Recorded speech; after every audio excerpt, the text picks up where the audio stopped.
मैं नास्तिक था। मेरी पत्नी अज्ञेयवादी थी। नहीं पता किस पर विश्वास करे। एक दिन मेरे पास आई और मुझे सबसे बुरी खबर दी जो नास्तिक पति को मिल सकती है। उन्होंने कहा, मैं ईसाई बन गई हूँ। मैंने सोचा, बहुत बढ़िया, मुझे जज करने लगेगी। अब वह मुझे मेरे दोस्तों के साथ घूमने से रोकने की कोशिश करेगी। अब वह बच्चों को यह सोचने पर मजबूर करेगी कि मुझ में कुछ गड़बड़ है क्योंकि मैं भगवान में विश्वास नहीं करता। मुझे तो बस मुसीबत ही नजर आ रही थी, और मुसीबत आई भी क्योंकि अचानक वह कट्टर ईसाई बन गई और मैं एक दृढ़ नास्तिक था। हम दोनों आमने सामने थे।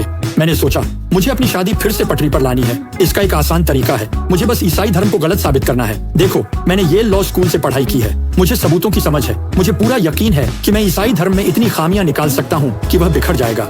मुझे लगा था कि मैं इसे गलत साबित कर सकता हूँ। आखिरकार मैंने 1 साल और 9 महीने यीशु के पुनरुत्थान से जुड़ी ऐतिहासिक जानकारियों की जांच पड़ताल में बिता दिए। क्योंकि एक नास्तिक होने के बावजूद मैं समझता था कि सब कुछ इस बात पर निर्भर करता है कि यीशु मृतकों में से लौटे या नहीं, क्योंकि यीशु ने अपने बारे में अलौकिक, मसीहाई और दिव्य दावे किए थे। उन्होंने दावा किया था कि वह परमेश्वर के पुत्र हैं। लेकिन अगर यीशु ने दावा किया कि वह परमेश्वर हैं, मरे और फिर 3 दिन बाद मृतकों में से जी उठे, तो यह सबूत है कि वह सच बोल रहे हैं।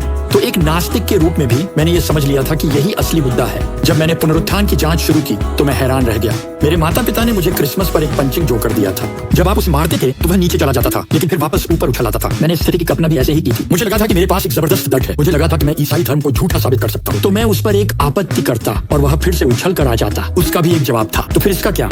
धड़ाम, मैं उस पर वार करता, वह उछल कर आ जाता। उसका भी जवाब था। तो मैं हैरान रह गया क्योंकि मुझे उम्मीद नहीं थी कि यीशु के क्रूस पर मरने और मृतकों में से जी उठने के तथ्य में कोई ऐतिहासिक सच्चाई होगी। लेकिन मैं इसे बहुत जल्दी 4 शब्दों में ई अक्षर से शुरू होते हैं संक्षेपित कर सकता हूँ। पहला है एग्जीक्यूशन। एग्जीक्यूशन। यीशु सूली पर चढ़ाए जाने के बाद मर चुके थे। मैंने सोचा वह बच गए। कब्र की ठंडी नम हवा ने उन्हें फिर से जिंदा कर दिया होगा। नहीं, हमारे पास कहीं भी ऐसा कोई रिकॉर्ड नहीं है कि कोई भी व्यक्ति पूरी रोमन सूली पर चढ़ाए जाने के बाद बच पाया हो। दूसरा ई है प्रारंभिक रिपोर्ट्स, अर्ली रिपोर्ट्स। वह मृतकों में से जी उठे। दूसरे शब्दों में, ऐसी रिपोर्ट्स जो दशकों की किंवदंती बनने के बाद नहीं आई, बल्कि सीधे क्रूस के समय की हैं। मैं पहले एक संशयवादी के रूप में सोचता था। पुनरुत्थान तो एक किंवदंती है। मुझे पता था कि प्राचीन दुनिया में किंवदंती बनने में समय लगता है, लेकिन मैंने जो सीखा वह यह है कि हमारे पास यीशु के पुनरुत्थान की एक रिपोर्ट है जिसे विद्वानों ने उनकी मृत्यु के कुछ महीनों के भीतर का बताया है।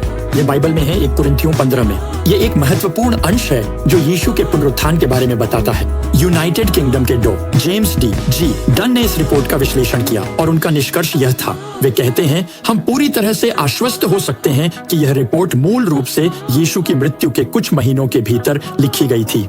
यह प्राचीन इतिहास से एक बड़ी खबर है जो किंवदंती बनने के लिए बहुत जल्दी है, क्योंकि यह पीढ़ियों में विकसित नहीं हुई।